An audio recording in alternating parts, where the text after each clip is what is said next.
আউযুবিল্লাহি মিনাশ শাইতানির রাজিম। বিসমিল্লাহির রহমানির রহিম।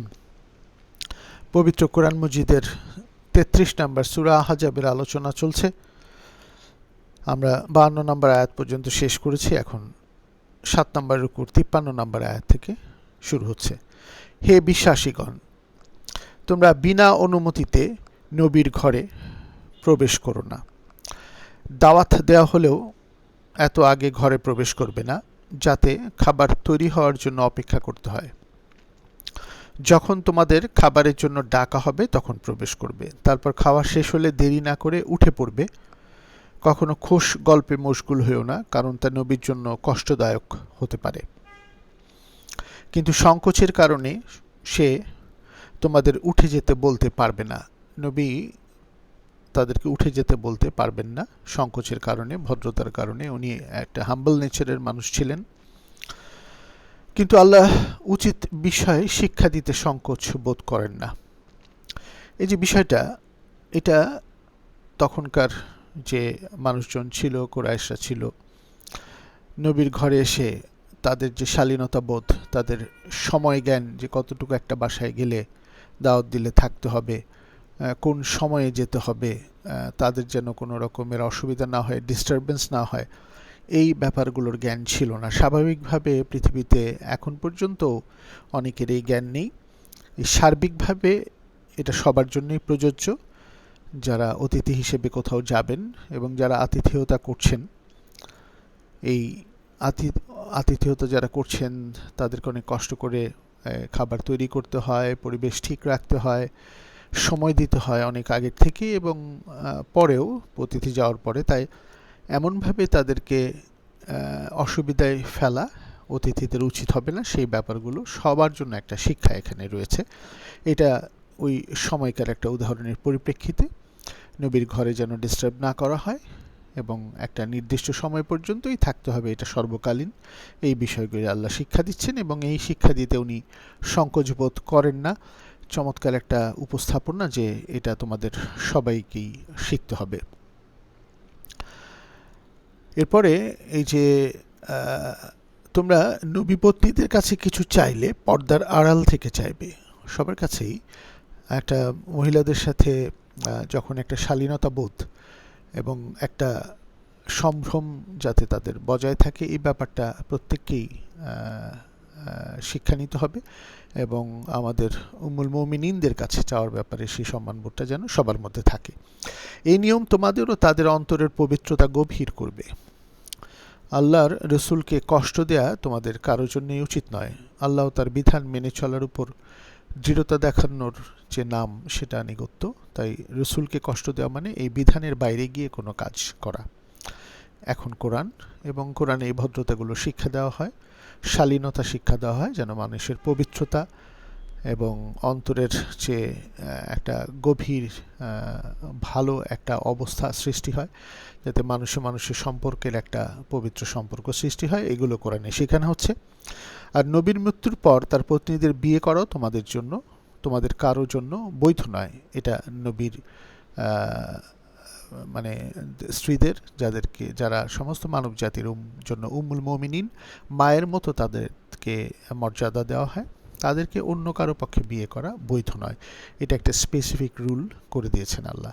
আল্লাহর কাছে এটি গুরুতর অপরাধ যদি কেউ এই বিয়েটা করার জন্য যায় বা করে। ৫৪ নম্বর, তোমরা কোনো বিষয় প্রকাশ করো বা গোপন রাখো, তোমরা যে কোনো বিষয় প্রকাশ করো বা গোপন রাখো, আল্লাহ তো সবই জানেন। ৫৫ নম্বর আয়াত, নবী পত্নীদের জন্য তাদের পিতা, ছেলে, ভাই, ভাতিজা, ভাগ্নে, পরিচারিকা ও তাদের অধিকারভুক্ত দাসীদের সামনে যাওয়ার ব্যাপারে কোনো বাধা নেই, কিন্তু তোমরা সবসময় আল্লাহ সচেতন থেকো, আল্লাহ তো সবই দেখেন। ৫৬ নম্বর আয়াত, আল্লাহ ও তার ফেরেশতারা নবীর প্রতি রহমত বর্ষণ করেন। অতএব হে বিশ্বাসীগণ, তোমরাও নবীর উপর রহমত বর্ষণের জন্য দোয়া করো এবং তার প্রদর্শিত পথে নিজেকে সমর্পিত করো। নবীর উপরে যেভাবে প্রদর্শিত পথে নিজেকে সমর্পিত করো, যেভাবে আয়াত মানা দরকার সেইভাবে মেনে চলো, যেভাবে বলা হচ্ছে আল্লাহ তাআলা। আরবি ভাষায় সালাত শব্দের অর্থ রহমত। দোয়া, প্রশংসা। অধিকাংশ আয়াতে আল্লাহ তাআলার পক্ষ থেকে তার নবীর প্রতি যে সালাত সম্পৃক্ত করা হয়েছে, এর অর্থ আল্লাহ নবীর প্রশংসা করেন, রহমত দিয়ে তাকে ঘিরে রেখেছেন, তার কাজে বরকত দেন, তার নাম বুলন্দ করেন, নাম যেন একটা সৎ সুন্দর মানুষ হিসেবে মানুষের কাছে ছড়ায়, উনি যেন একজন রোল মডেল হিসেবে মানুষ এর কাছে উপস্থাপিত হন, তাকে মানুষ ফলো করতে পারবে একজন মানুষ হিসেবে। তার প্রতি নিজের রহমতের বাড়ি বর্ষণ করেন আল্লাহ তাআলা। ফেরেশতাদের পক্ষ থেকে তার উপর সালাত প্রেরণের অর্থ হচ্ছে তারা তাকে চরমভাবে ভালোবাসেন এবং তার জন্য আল্লাহর কাছে দোয়া করেন আল্লাহ যেন তাকে সর্বাধিক উচ্চ মর্যাদা দান করেন। তার শরীয়তকে, তার যে নিয়মকানুন, এই যে কোরআনকে যেভাবে উনি উপস্থাপন করছেন মানুষের কাছে, প্রসার ও বিস্তৃতি দান করেন এবং তাকে সর্বোচ্চ প্রশংসিত স্থানে যেন আল্লাহ পৌঁছে দেন, এই ব্যাপারগুলো ফেরেশতারা করে থাকেন। তার উপর রহমত নাজিল করেন। আর সাধারণ মুমিনদের তরফ থেকে সালাতের অর্থ দোয়া ও প্রশংসার সমষ্টি। আর ফেরেশতারা যখন মুমিনদের জন্য সালাত আদায় করে বা মুমিনদের জন্য যখন চায় আল্লাহর কাছে, তখন তারা ইস্তেগফার করে, এই মুমিনদেরকে আল্লাহ তুমি ক্ষমা করো তাদের ভুল ত্রুটির জন্য। এই আয়াতের তাফসিরে আমরা দেখি রাসূলুল্লাহ সাল্লাল্লাহু আলাইহি ওয়াসাল্লামের সম্মান এবং প্রশংসা। আল্লাহর পক্ষ থেকে রাসূলুল্লাহ সাল্লাল্লাহু আলাইহি ওয়াসাল্লামের সম্মান দুনিয়াতেই যে তিনি ফেরেশতাদের কাছ থেকে তার কথা আলোচনা করেন এবং এই বিষয়গুলো শুধু মুহাম্মদ সাল্লাল্লাহু আলাইহি ওয়াসাল্লাম সহ অতীতের যত নবী রাসূল আল্লাহর কাছ থেকে এসেছেন সবার প্রতি এইভাবে তারা একটা সাপোর্ট দিয়ে যান। এই ব্যাপারটা আমাদের 56 নম্বর আয়াত শেষ হলো। এরপরে 57 নম্বর আয়াত, আল্লাহ ও তাঁর রাসূলকে যারা কষ্ট দেয়, আয়াত বিধানকে যারা না মানে তারা আসলে কষ্ট দেয়, এবং সার্বিকভাবে যারাই কষ্ট দিচ্ছে, অস্বীকার করে, মুনাফিকি করে, আল্লাহ তাদেরকে দুনিয়া ও আখিরাতে লানত করবেন। তিনি তাদের জন্য প্রস্তুত রেখেছেন অপমানকর শাস্তি। 58 নম্বর আয়াত, যারা বিনা দোষে বিশ্বাসী পুরুষ ও বিশ্বাসী নারীকে কষ্ট দেয় তারা মিথ্যা অপবাদ ও পাপের বোঝায় ভারাক্রান্ত হবে বিনা দোষে। আমরা সূরা মুজাদিলায় দেখেছি এবং বিভিন্ন সূরায় দেখেছি যে নারীদেরকে যেভাবে বিনা দোষে কষ্ট দেওয়া হয় সেটা পাপ। এই বিনা দোষে অপবাদ দিয়ে কাউকে নিগৃহীত করলে পাপের বোঝায় ভারাক্রান্ত হবে, কঠিন শাস্তির সম্মুখীন হবে তারা। 8 নম্বর রুকু 59 নম্বর আয়াত, হে নবী তুমি তোমার স্ত্রী কন্যা ও বিশ্বাসী নারীদের বলো তারা যেন তাদের চাদরের কিছু অংশ নিজেদের উপর টেনে নেয়, এতে তাদের চিনতে সুবিধা হবে, এবং কেউ উত্ত্যক্ত করবে না, আল্লাহ অতীব ক্ষমাশীল পরম দয়ালু। এর সাথে আমরা ওই সূরা নূরে 30-31 নম্বর আয়াত, পুরুষের উপরও যে পর্দা, নারীর উপরেও পর্দা, পুরুষের উপরে পর্দা প্রথম, নারীর উপরে পর্দা তারপরে আসছে, এই ব্যাপারগুলো দেখে নিতে পারবো। এখানে ইউদনিন মানে এই যে নিজেদের উপর টেনে দেয় চাদরের কিছু অংশ, এই ব্যাপারটা গুরুত্বপূর্ণভাবে মনে রাখতে হবে। আমরা সূরা নূরে যাই, তাহলে ওই জায়গাটা একটু দেখে আসি। 24 নম্বর সূরার 31 নম্বর আয়াত, 30 নম্বর আয়াত, সেখানে আল্লাহ তাআলা কি বলছেন এই ব্যাপারটা দেখলে আমাদের কাছে এই সার্বিকভাবে, এটা আমরা অনেকবার আলোচনা করেছি, তারপরও আরেকবার আমরা এখানে উপস্থাপন করছি এই পর্দার এই আয়াতের সাথে। 30 নম্বর আয়াত সূরা নূর, বিশ্বাসী পুরুষদের বলো তারা যেন তাদের দৃষ্টিকে শালীন রাখে, লজ্জাস্থান ঢেকে চলে এবং যৌনাকাঙ্ক্ষাকে সংযত রাখে, এবং এমনভাবে নিজেকে উপস্থাপন না করে যে অন্যরা এই কেমিক্যাল রিয়াকশনে মাথায় সমস্যা হয়, দৈহিক আকর্ষণ সৃষ্টি হয়, এই ব্যাপারগুলো এড়িয়ে চলতে হবে। এটি তাদের শুদ্ধাচারী করে তুলবে, মানুষকে সার্বিকভাবে শুদ্ধাচারী করে, অনেক গভীরে গিয়ে কোরআন। তারা যা করে আল্লাহ সে সম্পর্কে সম্পূর্ণ ওয়াকিবহাল। আর বিশ্বাসী নারীদের বলো 31 নম্বর আয়াত, প্রথমে পুরুষের পর্দা। দেখেন আমরা পর্দাটা বুঝি যে শুধু নারীদের, আসলে তা না, এই পরে আসছে নারীদের পর্দা। 31 বিশ্বাসী নারীদের বলো তারা যেন তাদের দৃষ্টিকে শালীন রাখে, লজ্জাস্থান সমূহ ঢেকে চলে এবং যৌনাকাঙ্ক্ষাকে সংযত রাখে, এমনভাবে চলে অন্য পুরুষ যেন আকৃষ্ট না হয়, পুরুষ এমনভাবে চলে অন্য মহিলা যেন আকৃষ্ট না হয়। এইভাবে একটা শালীন সুন্দর শুদ্ধাচারী করার জন্য আল্লাহ চেষ্টা করে থাকেন কোরআনের মাধ্যমে, মানুষকে বুঝিয়ে দেন নবী সাল্লাল্লাহু আলাইহি ওয়াসাল্লাম। সাধারণভাবে যা প্রকাশমান নারীদের ক্ষেত্রে, তাছাড়া সৌন্দর্য মাধুর্য যেন জনসমক্ষে প্রকাশ না করে। তাদের ঘাড় বুক যেন ওই ঢাকা থাকে, এইভাবে আর কি। যে ওই যে টেনে দাও একটা জায়গা, যেটা আমরা সূরা আহজাবের এখানে দেখলাম, নিন শব্দটা, নিজেদের উপর চাদরের অংশ টেনে দেওয়া। এই সার্বিকভাবে এই তিনটা আয়াত পড়লে একটা চমৎকারভাবে আমরা শালীনতার ব্যাপার শুধু মেয়েদের না, ছেলেদের, পুরুষদেরও জানতে পারি।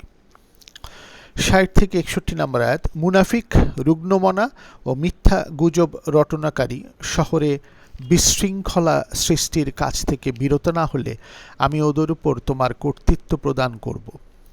মানে তারপর খুব অল্প সময়ে ওরা এই নগরে তোমার প্রতিবেশী হিসেবে থাকতে পারবে। তাদের জন্য কঠিন করে দেব পরিস্থিতি। ওরা তোমার প্রতিবেশী হিসেবেও থাকতে পারবে না, অপদস্থ হয়ে চলে যাবে। অভিশপ্ত অবস্থায় ওদের যেখানেই পাওয়া যাবে আল্লাহ সেখানেই তাদের ধরবেন, পাকড়াও করবেন এবং আল্লাহ বিনাশ করবেন। আসলে ওয়া কুতিলু তাকতিলা, এটা আসলে আল্লাহ ওদেরকে প্রত্যাখ্যাত করার ব্যবস্থা করে দেন। ওরা চরমভাবে ইগনোরড হবে, প্রত্যাখ্যাত হবে, একঘর হয়ে যাবে আল্লাহ কর্তৃক, এবং চরম শাস্তিও পেয়ে যাবে। এই জায়গাটা ঘটে আসছে অনেক আগের থেকে। তো ৬২ নম্বর আয়াতে এটা বলা হচ্ছে, পূর্ববর্তী প্রজন্মের যারা এ ধরনের পাপাচারে লিপ্ত হয়েছে তাদের ব্যাপারেও এই ছিল আল্লাহর নিয়ম। আল্লাহর নিয়মে তুমি কোনো ব্যতিক্রম পাবে না।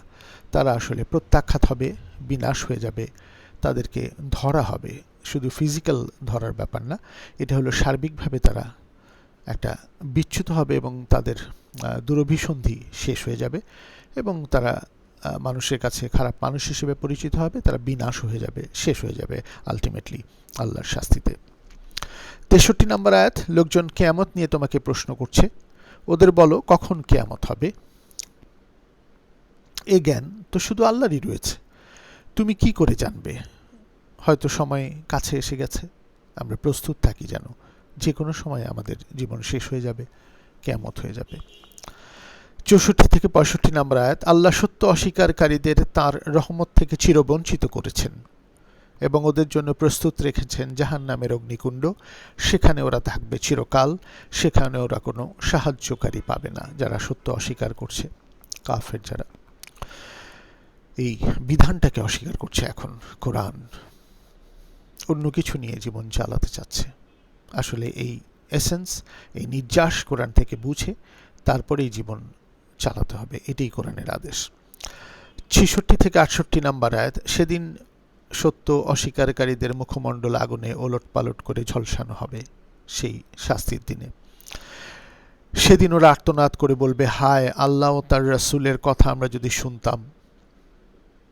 তখন ওরা আরজি জানাবে, হ্যাঁ আমাদের প্রতিপালক, আমরা আমাদের নেতা ও ক্ষমতাবানদের কথা শুনেছিলাম যারা ভুল পথে ছিল, তারা ক্ষমতাশালী ছিল, আমরা বৈষয়িক লাভের কারণে তাদের কথা শুনেছিলাম, আদর্শটাকে গ্রহণ করিনি।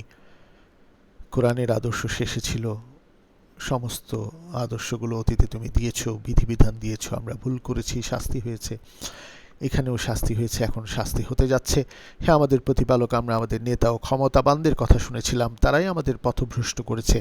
অতএব হে আমাদের প্রতিপালক, তাদের শাস্তি দ্বিগুণ করে দাও এবং তাদের উপর কঠিন লানত বর্ষণ করো। তখন কিন্তু এই নেতা এবং ক্ষমতাবানরা অন্যান্য আয়াতে দেখি তারা অস্বীকার করবে, আমরা যা বুঝতাম, আমরা যেভাবে চলতাম আমরা ওইভাবেই চালিয়েছি, বুঝিয়েছি, তোমরা কেন সচেতন হওনি? তাই সচেতন হতে হবে আমাদেরকে, যত রকমই আকর্ষণ আশেপাশে থাক না কেন। রুকু ৯, ৬৯ নম্বর আয়াত, হে বিশ্বাসীগণ, সেই বনি ইসরায়েলের বা ওই লোকদের মতো হয়েও না যারা মুসাকে কষ্ট দিয়েছিল।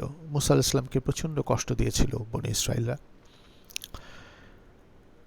ওদের মিথ্যা রটনা থেকে আল্লাহ তাকে নির্দোষ প্রমাণ করেন, আল্লাহর কাছে সে ছিল মর্যাদাবান। মুসা আলাইহিস সালাম একজনকে অন্যায়ের করছিল বলে হঠাৎ করে একটা হিট অফ দ্য মোমেন্টে একটা ঘুষি দেন এবং সেই লোকটা মারা যান। মুসাকে অনেকভাবেই নিগৃহীত করা হচ্ছিল, মিথ্যা রটনা করা হচ্ছিল তার বিরুদ্ধে, কিন্তু আল্লাহ সেখান থেকে, সে ছিল একজন মর্যাদাবান, এই সার্টিফিকেশন দিয়ে তাকে পৃথিবীতে একটা অসাধারণ রাসূল হিসেবে প্রতিষ্ঠিত করেছেন। 70 থেকে 71 নম্বর আয়াতে বিশ্বাসীগণ আল্লাহ সচেতন থাকো এবং সঠিক কথা বলো। আল্লাহ সচেতন থাকো এবং সঠিক কথা বলো। এটা একটা দারুণ প্রিন্সিপাল এই পৃথিবীর পরিবেশকে ঠিক করার জন্য। এটা আমাদের সবাইকে মেনে চলতে হবে। তাহলে তিনি তোমাদের কর্ম ত্রুটিমুক্ত করবেন এবং তোমাদের পাপ ক্ষমা করবেন। তিনি তোমাদের কাজকে কবুল করবেন, আমলগুলোকে শক্ত করে দেবেন এবং আমলগুলো তার কাছে অ্যাকসেপ্টেড হবে এবং তোমাদের পাপ মোচন করবেন। শুধুমাত্র ক্রাইটেরিয়া আল্লাহ সচেতন থাকো এবং সঠিক কথা বলো, এর সাথে সৎকর্ম করো এবং সর্বোচ্চভাবে একক সৃষ্টিকর্তার উপরে সমর্পিত হও, যার মানে হলো মুসলিম। সমর্পণ করা হলো সর্বতোভাবে সমর্পণ করে সৎ কাজ করে শান্তি সৃষ্টি করা ইসলাম, এবং যারা সমর্পিত হচ্ছে দোজ হু আর সাবমিটার্স, তারাই হলো মুসলিম। আমরা সূরা হজের 22 নম্বর আয়াত, সূরা বাকারার 25 নম্বর আয়াত থেকে বিভিন্ন আয়াতে এই বিষয়গুলো দেখি। যারা আল্লাহ ও তার রসুলের আনুগত্য করে তারা অবশ্যই মহা সাফল্য অর্জন করবে। আল্লাহ ও তার রসুলদের যে রিসালাত বিধানকে যারা মেনে চলবে, রসুল আল্লাহর যে বিধান, সমস্ত রসুলরা যে বিধিবিধান দেওয়া হয়েছে আদম আলাইহিসসালাম থেকে, আদম আলাইহিসসালামকে সূরা বাকারার 38-39 বলা হচ্ছে যে তুমি ভুল করেছো। উনি সূরা আরাফের 23 মাপ চাচ্ছেন, রাব্বানা যালামনা আনফুসানা ওয়া ইল্লাম তাগফির লানা ওয়া তারহামনা লানাকুনান্না মিনাল খাসিরিন।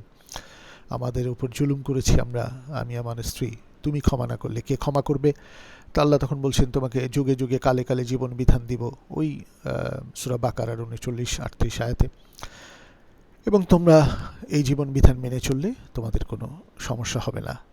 এই রিসালাতের আনুগত্য করা, যা দিচ্ছি তোমরা রসুল হিসেবে এটা আনুগত্য করো এবং মানুষের কাছে পৌঁছে তাদের কাছেও এনশিওর করো যে তারা যেন মেনে চলে, নিশ্চিত করো। আমি তাদেরকেও জিজ্ঞেস করবো, একটা আয়াতে একটু আগে আমরা দেখেছি যে তোমরা এটা ঠিকমতো মেনেছিলে কিনা, রসুল্লাহ পৌঁছে দিয়েছিল, রসুল্লার দায়িত্ব ঠিকমতো তারা করেছিল কিনা, এই ব্যাপারগুলো আসে।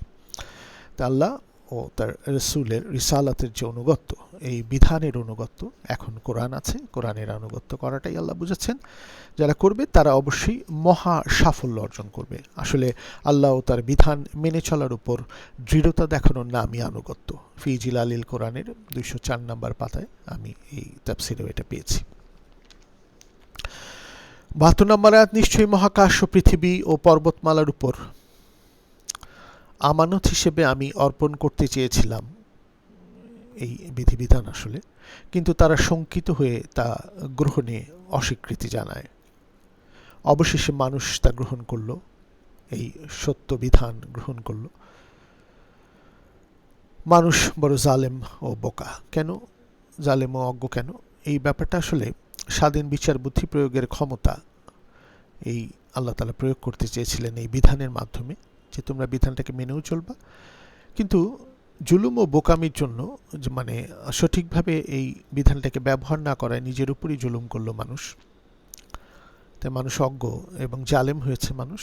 এই জুলুম ও বোকামির জন্য আসলে মুনাফিক পুরুষ ও নারী এবং শরিককারী পুরুষ ও নারীকে আল্লাহ শাস্তি দেবেন এবং ক্ষমা করবেন বিশ্বাসী পুরুষ ও নারীকে। আল্লাহ অতীব ক্ষমাশীল, পরম দয়ালু।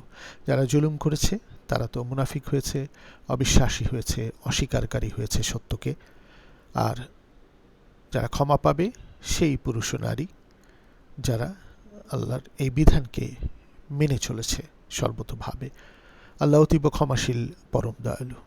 আমাদের সূরা আহজাবের শেষ আয়াত 73 নম্বর এইমাত্র শেষ হলো। আমার ভুল ত্রুটির জন্য সার্বিকভাবে ক্ষমা চেয়ে নিচ্ছি। এই সূরাটা আমার একেবারে ক্ষুদ্র জ্ঞান থেকে আমি বিভিন্ন তাফসির এবং কোরআনের আয়াত ঘেটে একটু উপস্থাপন করলাম মাত্র। আমার ভুল ত্রুটি হয়ে থাকলে ক্ষমা চাচ্ছি। জাযাকাল্লাহু খাইরান। আসসালামু আলাইকুম ওয়া রাহমাতুল্লাহি ওয়া বারাকাতুহু।